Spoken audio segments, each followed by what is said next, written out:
But I mean, like, after that, I'm done.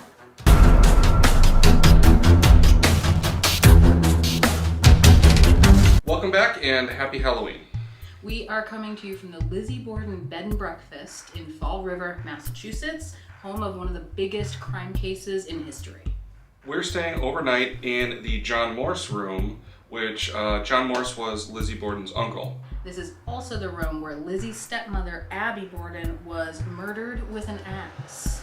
Let's get acquainted with the Borden family and then walk the timeline of the day everything went down. So let's start with a rundown of the Borden family. Andrew and Sarah Borden were Lizzie and Emma's parents. Sarah died in 1863 of medical complications at 40. Only 3 years later, Andrew married Abby. Other notable people are the Borden's housekeeper, Bridget Sullivan, and John Morse, Lizzie and Emma's maternal uncle. Andrew Borden was known for both his wealth and extreme frugality. He owned several businesses and had dealings in real estate. At the time of his death, he was worth nearly $10 million in today's money. But the Borden home never had bathrooms, plumbing, or electricity. Lizzie and Emma resented this frugal lifestyle and wanted to live in luxury. They weren't shy about what they thought of Abby, referring to her only as Mrs. Borden. The sisters were convinced that Abby was solely interested in Andrew's wealth. The Bordens' live-in housekeeper, Bridget Sullivan, was an Irish immigrant and was 26 at the time of the murders. Emma and Lizzie simply called Bridget Maggie, the name of their previous housekeeper. Rude. And finally, John Vinicum Morse, Lizzie and Emma's maternal uncle, who was a guest in the house the day before and the day after the murders. Our tour guide pointed out that he looks like a mix of Will Ferrell and Abe Lincoln. Morse also had many years' experience working as a butcher. August 4th, 1892, the morning of the murders. Emma was out of town the week of the murders, sealing her airtight alibi. Andrew Borden heads out for his morning walk and is expected home for lunch. John Morse, having slept in the house the night before, leaves in the morning on business and is also expected back for lunch. According to this timeline, the only people in the house at the time of the first murder are Lizzie, Bridget, and Abby. Between 9 and 10:30 a.m., Abby Borden is violently attacked in a second-floor bedroom. She is struck once in the side of the face, 17 times to the back of her head, and once between the shoulder blades. At the time this is happening, Lizzie is in the house somewhere, and Bridget is outside cleaning windows, chatting with the neighbor's housekeeper. Andrew arrived home from his walk significantly earlier than normal, and Bridget let him in, where it's then alleged he laid down for a nap in the sitting room as Bridget retired to her own room on the third floor. Next we know, Lizzie is hysterical, calling for Bridget to alert her Andrew had been killed. Andrew suffered 11 blows to the face, effectively splitting his skull in two. The homeowners have displayed these handy replica skulls that depict the injuries. Abby's body was found upstairs shortly thereafter. Lizzie was informed in her own parlor that she was a prime suspect in the case. Her trial lasted 13 days and she was found not guilty as the case had been built on circumstantial evidence. Her story changed several times, but it was determined that she was impaired due to doses of morphine being prescribed by the family doctor. John Morse's alibi was very detailed and extremely suspect.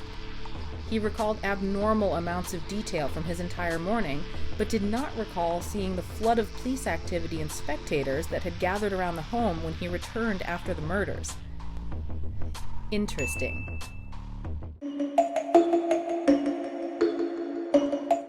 So from the main entrance, you have a stairway that leads up to the second floor bedrooms. And immediately to your left is the formal parlor. And this is where Lizzie Borden first found out that she was a suspect in the murder of Abby and Andrew.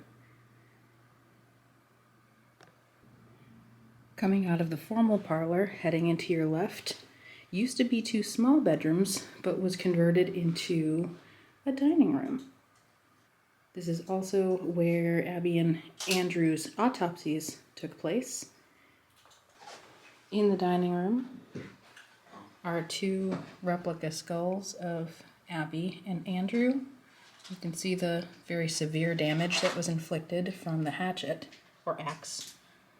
And these are photos of the real ones. And these are medical examiner boards used for autopsy. Coming out of the dining room is a sitting room and the site of the Andrew Borden murder. I'm not going to show the crime scene photos, but if you Google them, they are readily available.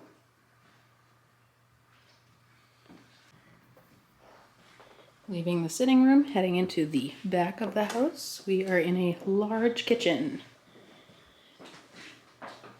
This is where Lizzie burned a dress that she claimed was covered in paint.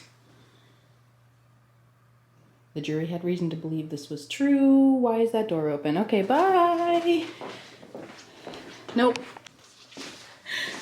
We were in here for the tour, and it was closed. I was in here just a minute ago. Stop. Did you open the door? No. Stop. Hold on. No, I didn't. I just threw that thing away. Why is the door open? Go look. It was closed. I looked at it because I looked at the clock.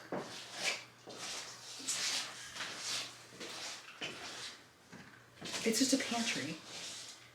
There's a binder of some photos taken by staff and guests over the years. This is Max, the resident cat. We met him this afternoon.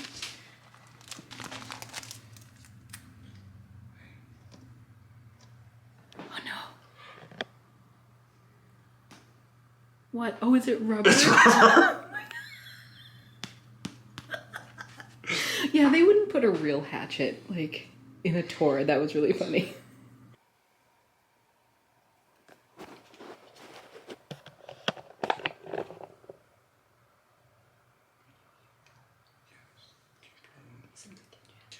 We just shut all the lights off and we're going upstairs. I'm on the floor.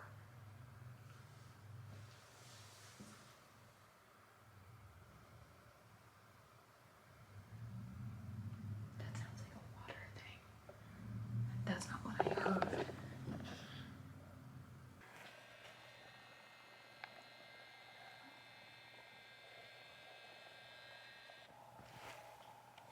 We shut all the lights off and we're hearing stuff. I'm just gonna stand here for a minute.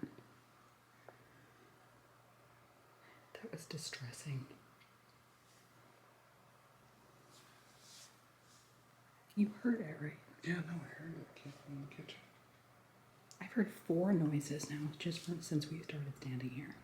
I don't know.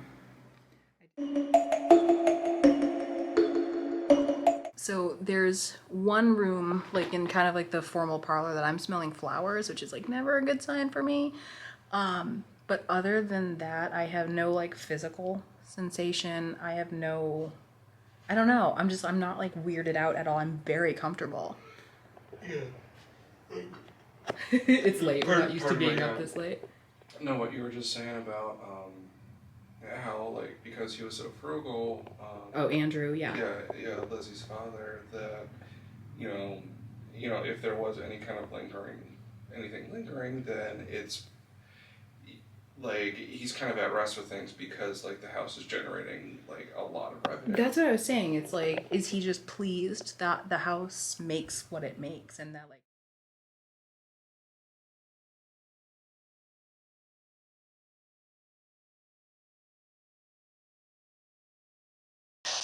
Who's here?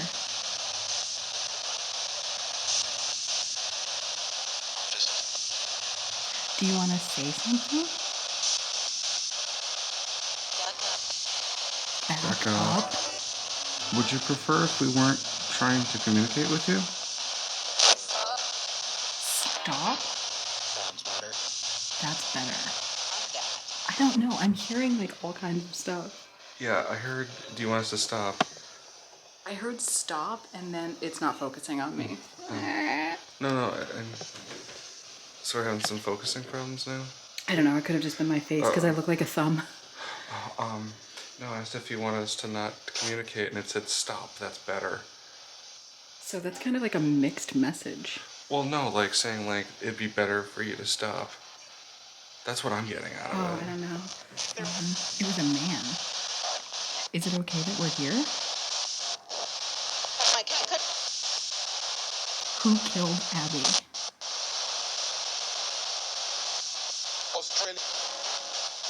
Who am I talking to? doesn't know.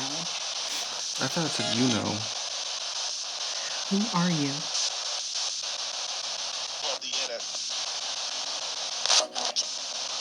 There, I'm watching. If that's what I'm watching, I am leaving in the car right now. Like, I will have a breakdown if that just said I'm watching. A breakdown. No, I said who is it? And it said I'm watching. That makes me very uncomfortable. Do you want us to leave?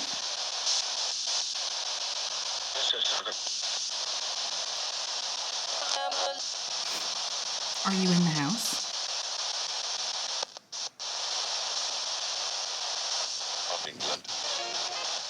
Abby, are you here?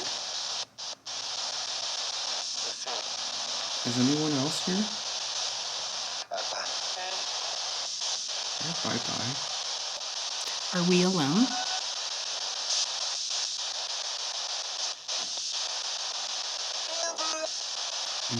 Never. All right, I think we have a lot, so I think maybe we'll stop doing this for now. Yeah, this thing's wild. Yeah, it's real weird. Okay, so we're gonna take some audio recordings. We're gonna see if we can capture anything, and we're gonna play it back later, see if we got anything. Hello? Is anyone here with us?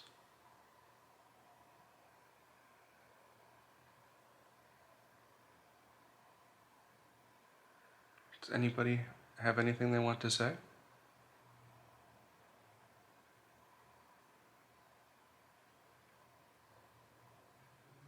Do you like having visitors?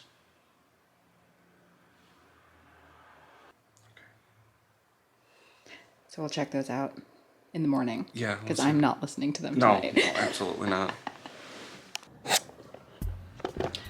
So it's really early morning. We survived the night. What did you think? I had a really good time. It was absolutely worth the trip. It was a really different experience. It's a really unique experience. I've never stayed at like a bed and breakfast. I don't think we've ever stayed at a bed and breakfast, but so that was really neat. But just like the history of the house, the tour is awesome. If you can't make it for the overnight, the tour is absolutely worth it. Definitely try to do the overnight ones because it was a really unique experience. Did you notice anything weird? Did you like wake up in the middle of the night? Like, was there anything? I mean, the only, like, I did have a little bit of trouble sleeping, but I think that's me. Strange place. Well, yeah. No ambient weirdness. No ambient weirdness. I slept very comfortably. Yeah, I didn't notice too much. If you can see in the corner, there's a dress that Elizabeth Montgomery wore in one of the movies about Lizzie Borden. And that in the dark, just kind of looming in the corner, like wasn't super ideal. But I did have a motion camera set up. It was just our doorbell to try to catch anything. And there was some like fuzzies in the room, but it could be dust. So we'll leave that to your opinion. It was either dust or axe murderers. I mean, one of the two. Speaking of axe murders, we're sitting in the Abby Borden murder spot, so I think we're gonna take off and not bring demons with us.